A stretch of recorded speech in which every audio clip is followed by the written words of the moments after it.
Hi, everyone. And first of all, apologies for the rather suboptimal lighting setup. Such is life when doing like live streams from the Airbnbs that we're in. We're actually, instead of in Napa, which we've been for a long time now, we're in Las Cruces, New Mexico. I'm in a different Airbnb.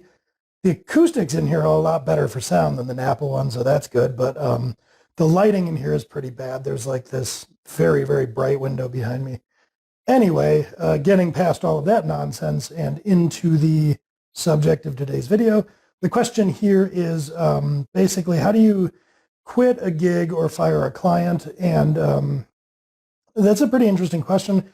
I haven't had a chance to really put together notes up front, so I'm freewheeling even a little bit more than usual, but I certainly have opinions on this.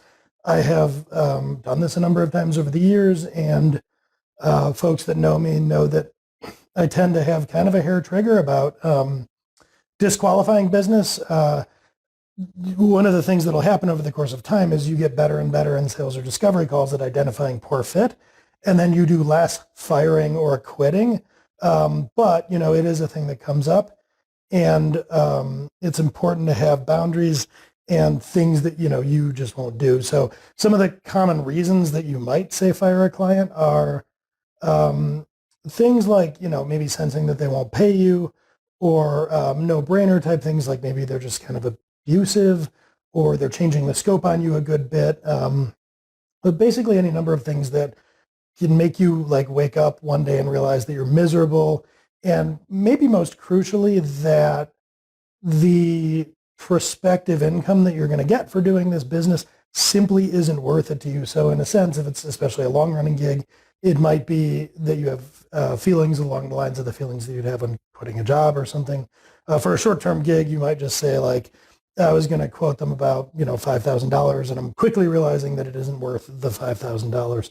So I guess on the other end of that spectrum, if you're really looking to pay your rent or mortgage, you might not be inclined to fire clients. You might just grin and bear it. But let's assume for argument's sake that you can afford to pass on the business or fire the client for whatever reason. And you're at that point. You've made the decision. You're not looking for my advice on whether you should do it or not, but you're going to do it.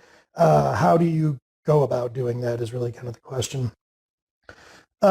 So first of all, the first thing I'll say is throughout the whole process, you need to be professional about it. And what I mean by that is I wouldn't advise any of the stuff you might see as memes or gratifying social media things where you, I don't know, record yourself on a Zoom call telling them off or telling them what you really think, whether you're going to meme it or not. Don't do any of that. Basically, you want to be courteous, polite, professional, and come to them with a sort of message that's along the lines of, I don't think that we're a fit. And frankly, when I do this, it might be a little transparent at times, but I say something like, I don't think that I'm a fit for you. I think you need something different than what I offer. I don't get the sense that you're happy with this, whatever might be causing the breakup. One of the bits of framing I would do in the context of this be professional is blame yourself. So that's thing one. And I don't mean to say, when I say blame yourself, I don't mean I'm incompetent, I'm horrible, I'm whatever, but rather than saying you're not a fit for me, you're doing your whatever, assume the responsibility yourself. I'm not a fit for you. I'm not what you're looking for, etc. And I would actually put this through the lens of, as a service provider or freelancer, the real question here is, why did you fail in discovery not to notice that this wouldn't be a fit? So when I say assume the blame, I mean it earnestly in a sense, not that you're bad at what you're doing or that you're doing poor service delivery or whatever, but you have decided to break up. You have decided to discontinue the gig. You couldn't have forecast that up front. You couldn't have had a better discovery. If the client was, rude and abusive to you on the discovery call, did you think that was going to get better? Now, I'm not suggesting that somebody being rude or abusive is somehow your fault, but the mindset that I would adopt is, why didn't I detect up front? I'm a professional service provider. Why didn't I know up front that this wouldn't work out well? And approach it through that lens of blame. in the sense that you have sort of a responsibility in discovery to be able to detect and disqualify bad business, and you failed to do that. So that's where you get this kind of like, I'm not the right fit for you. It could be something like, I should have understood that your scope was a lot higher. You may not have realized this, but I do a lot of projects like this. I should have recognized in advance that you were underestimating the scope, and I shouldn't have let that happen, and it's on me. I did that. So be courteous and professional and assume the blame for it. But if you've made this decision to fire them, stick by the decision. So even if they kind of walk back and say, oh no, things are going to change, I'll do this differently or whatever, or they argue with you about it or something, you kind of politely let them know this isn't open for discussion. I'm just informing you what's happening here. I'm not looking to negotiate with you. This is over. It doesn't make sense to continue, and I'm not looking for opinions on that. I accept responsibility. I could have done better discovery. I'm not what you're looking for. I'm not the right person. But no, I'm not going to let you convince me that I am. That only works well if you kind of go along with another tip that I'll give, which is let's see, I'm trying to think of the best way to put this, but so you want to be professional, and then you want to like not walk back what you're doing. But as a professional, you should know what they should do next. It's not working with you. And if they're arguing with you about that, if they want to keep going and you don't want to keep going, you shouldn't just say tough. You should come to this breakup conversation with the next best option. So that might be, I know another freelancer that does similar services that's more in line with what you're looking for. I can make a referral or an introduction, or, here's what you might look for on Upwork if you're going to do this. Or I don't actually think you should enlist someone to rebuild your website. That's not really the problem here. Or you should look for somebody in a different geographical location or a different strata of fee, because you're kind of the kind of person you're looking for is going to be too expensive for your budget. So whatever is causing the issue, figure that out and figure out what you think they ought to do instead. So never come to this breakup discussion with, invective, you're fired, I hate you, so you're not being professional if you do that. But you need to give them other options too. I guess that kind of ties in with professionalism, but it's important. Otherwise, sticking to your guns just seems kind of, if not petty, like not in their best interest. You always want to be thinking of what's in their best interest. And in terms of yourself, the more and more you're in a particular niche, specializing in a particular way, you're getting to know your typical buyers better and better. So it's on you to do good discovery and figure out who's a fit and who isn't as part of your sales process. It's on you to set reasonable boundaries for the engagement and ensure that they're enforced and that you're working well together. And then it's on you as a service provider to figure out what they should do next, even if it isn't working with you. So all of that kind of ties together into this idea that if you're laying the right groundwork, you're going to be professional, you're going to stick to your guns when you're breaking up with them, and you're going to have other options for them so that they can't really argue. And if you're saying like, look, I'm not a fit for you, that's not really up for negotiation, but I'm not leaving you hanging. Here are some other things you could do. Now, of course, if they really want to continue working with you, they're not going to really readily accept that. They're not going to say, oh, okay, yeah, here's some other things I can do. I'd rather keep working with you, but whatever. They might still give you a hard time, but at least you're giving them a next option. And, if they don't like any of the options you're providing, so be it. But you could almost say like, look, you don't even like these next options. You don't like these suggestions. You clearly don't believe in the advice that I'm giving you here. So yeah, this isn't a fit. I'm kind of taking away argument points. And why are you doing all this? Why not just walk away? Well, this person's going to have stuff to say about you one way or the other next time. Now, it might be there's no recovering them from leaving you a bad Yelp review or whatever happens. Upwork, I don't know if they have review systems there, but you could at least minimize the chances of that. If you just tell someone, you kind of flip them the bird and walk away, you're definitely they're going to have negative things to say about you. If, on the other hand, you give them a bunch of introductions to other people that could help, they're still not going to probably love that, but, they might not go to all the effort of giving you a bad review or bad-mouthing you. So you generally want to maintain this air of professionalism and assuming responsibility. When it comes to firing business, a personal belief of mine and something that I always do that can be, it will definitely preserve relationships. People probably won't badmouth you. It can be a little over the top is if I'm breaking up with someone during the course of a project or an engagement of some sorts, it is my policy to give them a full refund. I'm usually in the habit of charging money up front. I don't really like to try to collect in arrears. It de-risks certain things. But anyway, if you haven't collected payment yet, then don't collect payment. If you have already collected payment in full or payment in partial, give them a full refund for that payment. And this is really powerful because it brings home a lot of what I'm saying. Be professional, have other options and recommendations for them, assume some responsibility, like I should have detected that this wasn't a fit. If you're willing to walk away from all of the money of the engagement, what you are saying to them is, I am so done with this that I don't care about the money. You need it more than I do. Now, you're not overtly saying that, but it's a powerful message.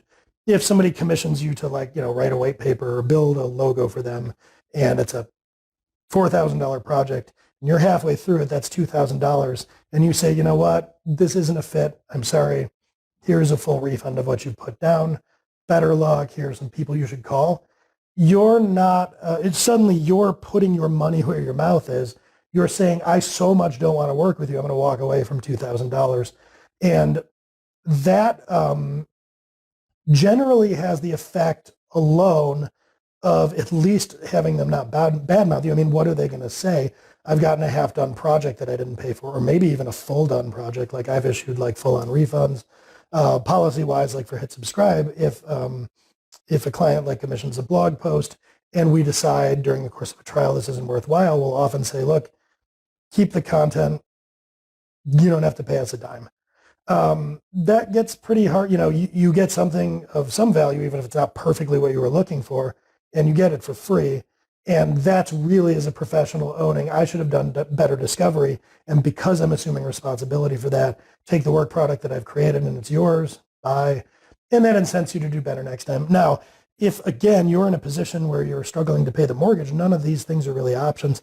This all kind of arises out of some optionality, out of having a good book of business and, runway to walk away from money, which might sound like it comes from a position of privilege, but you create that position of privilege by doing good business, by building up a good discovery process, et cetera. But, one of the things I often harp on in these videos is to do business well, create a position for yourself where you don't need the business. Now, that being said, I feel a little bit less like I'm going out on a limb with this, since we're talking about, a person asking a question who's already made the decision.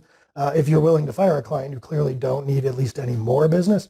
You may, if this is like a client you've been doing staff augmentation work for the last year, I'm not advocating that you issue a refund for a year worth of your work or whatever, but give some concession. You're the one doing the breakup. They're not counting on a breakup. They're counting on your continued work. So in some ways, if anybody's going to bear the financial burden of that in the short term, it ought to be you, because you're the one ending the relationship. So I'm trying to think if there's anything else in particular here that I would give advice-wise. I guess to summarize, interpersonally, be professional throughout. So don't let them rattle you. If they get emotional, I'm not suggesting you take abuse. You could say, if they're really starting to get worked up on a call in person or something, you could say like, hey, seems like you might need a little time to calm down, and, be frank about it. I've actually fired people in the past. There's an interesting book out there called The No Asshole Rule, and that's something I firmly believe in. Hit Subscribe as a business that we've built is in that camp. And basically the idea is, I think the best way to say it is, the customer is always right is not a good philosophy. It's, the customer is often right, and you want to provide good customer service. But the idea of that book is that whether it's an employee of yours, a contractor, or a customer, that putting up with somebody who's toxic creates such a bad experience and a bad precedent that even if they're a high-performing employee, the cost in terms of morale outweighs whatever benefit. If it's a customer, that is just making all of your staff miserable. Whatever revenue that provides isn't worth having a culture where you're sending folks the message that you're willing to let them suffer for the sake of revenue. So that if you set in place this rule, and pardon the French, that's literally what the book is called. And the author makes the point that he likes it to be uncomfortable because that's what it is, and that's what this sort of person creates. So we subscribe to that, and walking it all the way back to my point, there have been times over the years where people have been, rude or abusive to the writers or staff. It doesn't come up a lot, but what I do in that situation is say, we have this rule where we have a zero tolerance policy for insulting or abusive behavior from anyone, including customers. And I'm just reading what you said here, to my staff member as insulting. And, I'm sorry.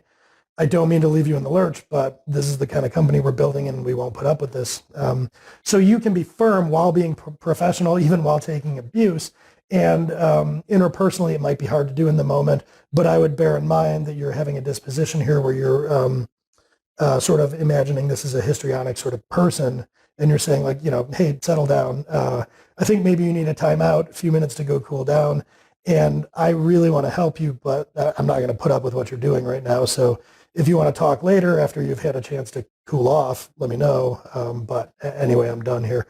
So professional doesn't mean letting people walk all over you.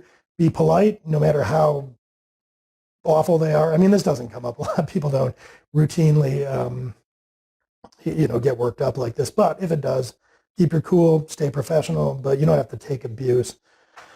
So professional no matter what, assuming some responsibility that you didn't suss out and discover during the course of engagement that you should have turned down the business. You should be always mindful of giving them other options so that they're not left in the lurch. And you should be willing to put your money where your mouth is and offer them a refund or some kind of financial consideration for the inconvenience that you're creating by not having anticipated that it was a poor fit. So I think that's really it. I'm trying to think of if there's any last criteria or tips that I'd offer in there.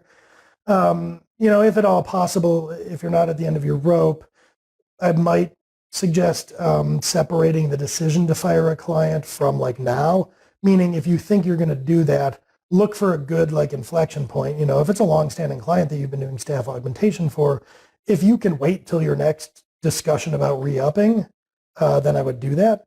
If you're in flight on a bunch of work and you think you can stick it out until you at least bring some of it across the finish line, sure, do that. I mean, the less you leave them in the lurch, the better. So if it isn't ultimately the engagement isn't threatening to utterly destroy you, look for a good point to leave it and kind of plan up how that's going to go.